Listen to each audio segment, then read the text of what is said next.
తెలంగాణ కుంభమేళగా పేరొందిన మేడారం మహాజాతర రేపటి నుంచే ప్రారంభం కాబోతోంది. దీంతో అక్కడికి భక్తులు పెద్ద ఎత్తున తరలిస్తున్న పరిస్థితి కనిపిస్తోంది.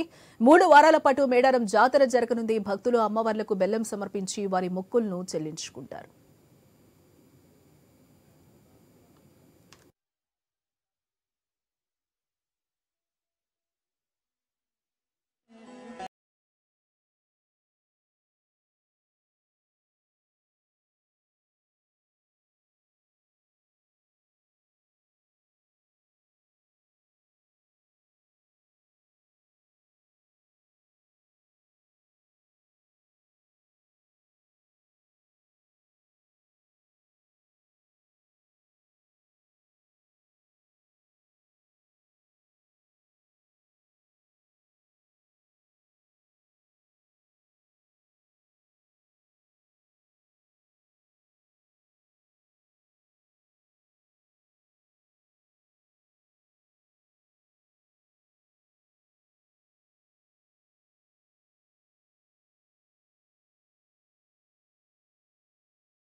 తెలంగాణ కుంభమేళగా పేరొందిన మేడారం మహాజాతర రేపటి నుంచే ప్రారంభం కాబోతుంది. దీంతో అక్కడికి భక్తులు పెద్ద ఎత్తున తరలిస్తున్నారు. 3 వారాల పాటు మేడారం జాతర జరగనుంది. భక్తులు అమ్మవార్లకు బెల్లం సమర్పించి వారి మొక్కులను చెల్లించుకుంటారు.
తెలంగాణ కుంభమేళగా పేరొందిన మేడారం మహాజాతర రేపటి నుంచే ప్రారంభం కానుంది. దీంతో అక్కడికి భక్తులు పెద్ద ఎత్తున తరలివస్తున్నారు. 3 వారాల పాటు మేడారం జాతర జరగనుంది. భక్తులు అమ్మవార్లకు బెల్లం సమర్పించి వారి మొక్కులను కూడా చెల్లించుకుంటున్నారు. మా ప్రతినిధి ప్రశాంత్తో సీతక్క ఉన్నారు. ఇప్పుడు అలా చూద్దాం. ఎస్ జానకి, మొత్తానికైతే ప్రతి 2 ఏళ్లకోసారి జరిగే ఆసియా ఖండంలోనే అతిపెద్ద గిరిజన జాతర ఆదివాసీ సమ్మక్క సారలమ్మ పుట్టినిల్లు మేడారంలో ఈ యొక్క మహాజాతర మరికొన్ని గంటల్లో ప్రారంభం కానుంది. పనులన్నీ కూడా పూర్తి చేసి పర్యవేక్షిస్తున్నారు. మంత్రి సీతక్క మనతో ఉన్నారు. అక్క చెప్పండి, మరికొద్ది గంటలలో అక్కడ కొండాయి నుంచి ఇటు ఊరట నుంచి కూడా గోవిందరాజు పగిడిద్దరాజు కూడా బయలుదేరుతాడు. మొత్తానికి మహాజాతర పనులన్నీ అన్ని మీరై పర్యవేక్షణ చేస్తున్నారు. ఎలా ఉంది? చాలా బాధ్యత ఉన్నది. ఎందుకంటే ఎమ్మెల్యేగా, స్థానిక ఎమ్మెల్యేగా, ఆదివాసీ బిడ్డగా, ఒక మంత్రిగా నాకు ఈ ప్రాంతము, ఈ దేవతలతో ఉన్నటువంటి అనుబంధం నాకు ఇచ్చినటువంటి గొప్ప అవకాశంగా భావిస్తున్నా. ఎంత భారమైనా, ఎంత కష్టమైనా మీకు తెలుసు, మేము కష్టాల నుంచి వచ్చినాం, కష్టాలతోటే పనిచేస్తాం. ఏ హోదా ఉన్నా ఆ హోదా ప్రజల సౌకర్యార్థం ప్రజల సంక్షేమం కోసమే ఖర్చు పెడతాం, ఇంకా కష్టపడతాము. కాబట్టి భక్తులందరూ కూడా సాఫీగా తమ తమ దర్శనాలు చేసుకొని తిరుగు ప్రయాణం అవుతున్నారు. ఇంకా ఈరోజు పెద్ద ఎత్తున వస్తున్నారు. నైట్ వరకు చిన్నగా చెరువులో కనుక నీళ్ళు వచ్చినట్టుగా అట్లా అట్లా అట్లా అటు చిలకలగుట్ట సైడు అటు ఊరట్టం సైడ్ మీరు గూడారాలు చూస్తే మెల్లగా నిండిపోతున్నది. సాయంత్రం పోటెత్తుతుంది. ఎంతమంది వచ్చినా దారులు వెడల్పు అయిపోయినాయి. గతంలో లెక్క మనకు కంజెస్టెడ్ రూట్స్ అట్లా లేవు. అటు కొండాయి నుంచి ఛత్తీస్గఢ్, ఒరిస్సా, జార్ఖండ్ వాళ్ళు రావడానికి కూడా ఊరట్టం దాకా దారులు ఉన్నాయి. ఇటు కాల్వపల్లి నుంచి అటు మంతిని మాదేపురం నుంచి రావడానికి ఇటు ఊరట్టం దాకా ఒక రోడ్ ఈ మధ్య కాలంలోనే అది మట్టి రోడ్ అయినా కూడా డెవలప్ చేసి ఇచ్చేసినాం అటు నుంచి రావడానికి. అదేవిధంగా ఇట్లా కూడా బస్సెస్ ఎంత వచ్చినా కూడా డబల్ వే లాగా ఉంది కాబట్టి బస్సులకు కూడా ఇబ్బంది ఉండదు. బస్ స్టేషన్ అంటే సౌకర్యం కూడా బస్ స్టాప్ ఏరియా కూడా ఎక్స్టెండ్ చేసినాం. ఏమి ఇబ్బంది ఉండదు. తప్పకుండా ఏ అవసరం ఉన్నా కూడా ఇమ్మీడియట్లీ ఇప్పుడు మీరు మనోళ్ళు కొద్దిగా ఇక్కడ గద్దెల ప్రాంగణంలో కూడా నీళ్ళు అంటే లైన్లలో పెట్టినాం నీళ్లు. గద్దెల కాడ ఇక్కడ ఆపితే ఇబ్బంది అవుతుంది కాబట్టి ఎగ్జిట్లో దర్శనం చేసుకొని బయటికి పోగానే ఒక వాటర్ ట్యాంక్ కూడా ఇప్పుడు 1-2 అందుబాటులో తీసుకొచ్చి పెట్టాలని కూడా మేము ఇప్పుడు ఇక్కడ వచ్చినటువంటి సూచన మేరకు మేము ప్లాన్ చేస్తున్నాం. ఎండల తీవ్రత ఉంది కాబట్టి కొంచెం వచ్చేటప్పుడు నెత్తుల మీద చిన్న పిల్లలు ఉంటే గుడ్డలు అంటే క్లాత్ వేసుకొని రావడము, లేకుంటే ఎందుకంటే ఒత్తిడిగా ఉంటుంది లైన్లలో నిలబడతారు కాబట్టి కొంచెం వాటర్ బాటిల్స్ తీసుకొచ్చుకొని అంటున్నాం. చాలామంది దాతలు కూడా వాటర్ బాటిల్స్ తర్వాత మాస్కులు అవన్నీ కూడా ఇస్తున్నారు. ఎవరికి వారు స్వీయ నియంత్రణ పాటించి క్రమశిక్షణగా ఉంటే సాఫీగా అయిపోతుంది. ఎన్ని లక్షల మంది రాని కోట్ల మంది రాని ఈ మన లైన్లు పోలీస్ అధికార యంత్రాంగం కూడా దాదాపు 11,000 మంది పోలీసు సిబ్బంది కూడా పెద్ద ఎత్తున వచ్చారు. మిగతా అందరు అధికారులు కూడా దాదాపుగా 20,000 మంది అధికారులు ఈ జాతరలో పనిచేయబోతున్నారు. ఇంకా వాలంటీర్స్ కాకుండా స్వచ్ఛంద సంస్థలు కాకుండా. కాబట్టి అందరి యొక్క సహకారంతో ఎవరి రూట్లో వాళ్ళ పని సాఫీగా అయితే ఎవరికి ఏం ఆటంకం ఉండదు, బాగుంటుంది. అంటే మీరు చిన్నప్పుడు చూసిన జాతరకు ఇప్పుడు అన్ని సకల సౌకర్యాలు కల్పించారు. సరే ఇప్పుడు రవాణా వ్యవస్థ కావచ్చు అన్ని వ్యవస్థలు ఏర్పడ్డాయి. కానీ మీ చిన్ననాటి చూస్తే కాలినడకన వచ్చే రోజులను అప్పటికిప్పటికి మార్పు ఎలా కనిపిస్తుంది? మా చిన్ననాటిన చూస్తే ఇక్కడనే ఉండేది మేము. ఇది అప్పుడు మేము ఈ మీడియా పాయింట్ అనేది మనకు తెలియదు. నాకమంచి అనేది నాకమంచి అంటే యుద్ధం జరిగినప్పుడు ఇది సెంట్రీ పోస్ట్ లాగా ఆ రోజు సమ్మక్క సారలమ్మ యూజ్ చేసిరు అనేది మాకు కొంచెం ఉన్న అవగాహన. ఆ గద్దెల మీద ఒక ఎండిపోయిన చెట్టు కనపడేది. ఇక్కడ నుంచి చూస్తే అక్కడ ఆ చెట్టు నుంచి పాము వచ్చినట్టుగా మా పెద్దలు మాకు చెప్పేది. అదే పగడిద్ద రాజు పాము రూపంలో వచ్చేది అని చెప్పేది. మేము ఎప్పుడు వచ్చినా ఇక్కడే ఉండేది. ఈ బాగా రద్దీ పెరిగి ఇదంతా పోలీస్ కంట్రోల్కి వచ్చి ఇదంతా వచ్చిన తర్వాత నాకు దాదాపుగా అంటే పాలిటిక్స్లోకి వచ్చినప్పుడు కూడా ఇక్కడికి వచ్చినాం. ఈయనే ఉన్నాం 20 ఏళ్ళ క్రితం కూడా. కానీ ఇప్పుడు ఇక అదంతా కంట్రోల్ అయిపోయింది. అయినా కూడా కుటుంబ సమేతంగా ఇప్పటికి కూడా మా అమ్మ కానీ మా అన్న కానీ మా నాన్న కానీ అందరూ మా ఊరోళ్ళందరూ కలిసి ఈరోజు సాయంత్రం బయలుదేరుతారు. అది మొదటి నుంచి మా ఆనవాయితీ. అది మనం ఏ హోదాలున్నా ఎక్కడున్నా అందరితో కలిసి రావడం, ముందు ఎదుర్కోళ్ళ పిల్లలు ఇచ్చుకోవడం. పోయిన వారం బుధవారం ఇంటికాడ దేవుని చేసుకున్నాం. ఈ బుధవారం అందరం ఇక్కడ దేవుని దగ్గర ఉంటాం. ఈ బుధవారం నుంచి శుక్రవారం వరకు మళ్ళీ ఇక్కడ ప్రసాదం తీసుకెళ్ళి మళ్ళీ ఊళ్ళలో పంచుతారు. ఇది ఆనవాయితీ. మేము జాతర పోయి వచ్చిన ఊళ్ళో అని ఈ బెల్లము ఈ కుడుకలు అన్నీ మళ్ళీ ఇంటికాడ మేము క్షేమంగా దేవుని దగ్గర పోయి వచ్చినామని మళ్ళీ బుధవారం నాడు ఊర్లల్లో తిరుగువారం, ఎదురు బిల్ల బుధవారం, మధ్యలో నిండు జాతర బుధవారం, మళ్ళీ ఎదురు అంటే తిరుగువారం మన ఏరియా మొత్తం అన్ని ఊర్లల్లో జాతరలు అవుతాయి. అన్ని తిరుగువారం జాతరలు అని అంటాము, లేదా పిల్ల జాతరలు అని అంటాము. అది అద్భుతం. దాదాపుగా సమ్మక్క సారలమ్మ దేవుడి పేరు మీద 15 రోజులు మా కుటుంబాలన్నీ కూడా ఈ దేవుళ్ళ తలంపుతో కొలిసే దాంట్లోనే ఉంటాం వాస్తవానికి. అంటే ఇన్ని రోజులు ఒక పొలిటీషియన్గా కావచ్చు, గతంలో ఒక సేవకురాలు కావచ్చు, కానీ ఈసారి మంత్రిగా అధికారికంగా మంత్రిగా సేవ చేయడం ఎలా ఫీల్ అవుతున్నారు? ఏదున్నా అంటే కొన్ని నిర్ణయాలు తీసుకునే అధికారం వచ్చింది. బాధ్యత అనేది బరువు అనేది పెరిగింది. ఈ హోదాను ఏదో అడ్డం పెట్టుకొని మనం సౌకర్యాలు పొందడం కోసం కాదు. వచ్చిపోయేటువంటి భక్తులకు ఇంకా ఏం చేస్తే బాగుంటుంది, ఇంకా ఎట్లా చేస్తే బాగుంటుంది. కొన్ని ఒకప్పుడు మనకు నచ్చినా కూడా అక్కడ వాళ్ళకు ఎదుటి వాళ్ళకు గవర్నమెంట్కు నచ్చకనో లేదా ఏదైనా కావచ్చు, కొన్ని ఇష్టపడకపోవచ్చు.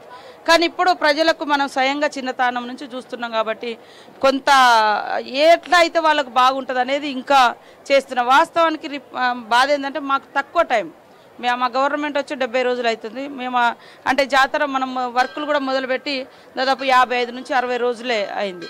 కాబట్టి సంపూర్ణమైనటువంటి స్ట్రక్చర్ను డెవలప్ చేసుకోవాలి. మేము అనుకున్న ఒక డ్రీమ్, ఒక చెట్ల పెంపకము లేదా జంపన్న వాగు ఎప్పుడు ఏదో ఒకటి ఇబ్బంది అవుతుంది దాంతో. పోయినసారి చూస్తే ఫ్లడ్స్ వచ్చి మొత్తం జాతర అంతా కూడా మునిగిపోయింది.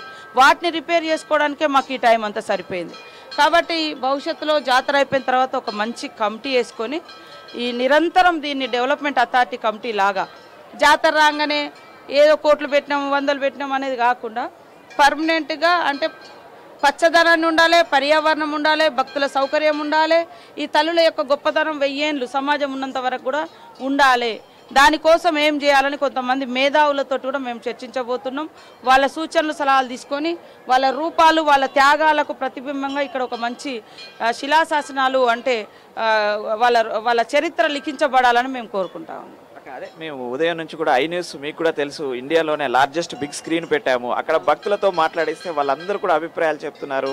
గతం జాతరలో వస్తే 3 రోజుల ముందే గద్దెలకు తాళాలు వేసేది, ఈసారి మాత్రం ఈ రోజు కూడా మేము దర్శించుకుంటున్నాం అంటున్నారు.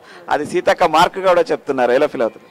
అదే అంటే మేము ఆటోలను కూడా అలో చేసినాము. మా పోలీస్ అధికారులు కానీ కలెక్టర్ గారు కానీ ఎస్పీ గారు ఇతర మా స్థానిక డిఎస్పీ ఏఎస్పీలు సిఐలు ఎస్ఐలు అందరూ కూడా పాపము ములుగు జిల్లా యంత్రాంగం అంతా రిస్క్లో ఉంది. దాదాపు 2 నెలల నుంచి వాళ్ళకి నిద్రలు ఉండట్లేవు, ఇబ్బంది. ఎందుకంటే మీరు చూస్తున్నారు కదా 2 మంత్ జనవరి 1 నుంచి రద్దీ పెరుగుతూనే ఉంది.